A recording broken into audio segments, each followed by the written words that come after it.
Hello everyone, आज हम बात करने वाले हैं सीआरआर के बारे में। सीआरआर क्या होता है, जिसको हम कैश रिजर्व रेशियो भी बोलते हैं। CRR is a specific percentage of banks total deposit that it must keep in current account with the countries commercial bank. कहने का मीनिंग ये है कि कैश रिजर्व रेशियो एक ऐसा रेशियो होता है जिसमें हमारी जो आरबीआई होती है वो एक प्रॉपर गाइडलाइन देती है एक बैंक को या किसी भी कॉमर्शियल बैंक्स को कि जितना भी उनके पास फंड्स उनके बैंक्स में अवेलेबल है उसका एक समथिंग कुछ परसेंटेज आरबीआई के पास या उस कॉमर्शियल बैंक के वॉल्ट में वो मिनिमम एक परसेंटेज होती है, उतना अमाउंट उसमें होना चाहिए, उसे हम बोलते हैं सीआरआर। और बाकी का जो पैसा है उसको वो एज अ कॉमर्शियल पर्पस पे यूज़ कर सकते हैं। इसका एक एग्जांपल लेते हैं। एग्जांपल ये हो गया, सपोज कर लीजिए कि एक बैंक है, कुछ भी ले लीजिए, एसबीआई, उसमें 100 करोड़ रुपीज़ हैं और आरबीआई की गाइडलाइन है कि वो सिर्फ 10% ही सीआरआर रखते हैं।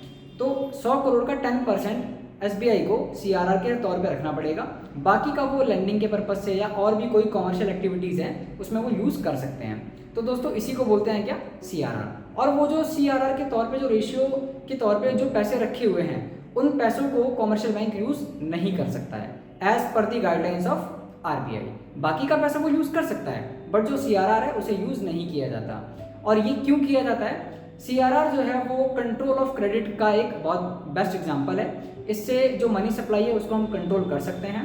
तो that is why CRR important है। मिलते हैं नेक्स्ट वीडियो में, टिल देन बाय बाय।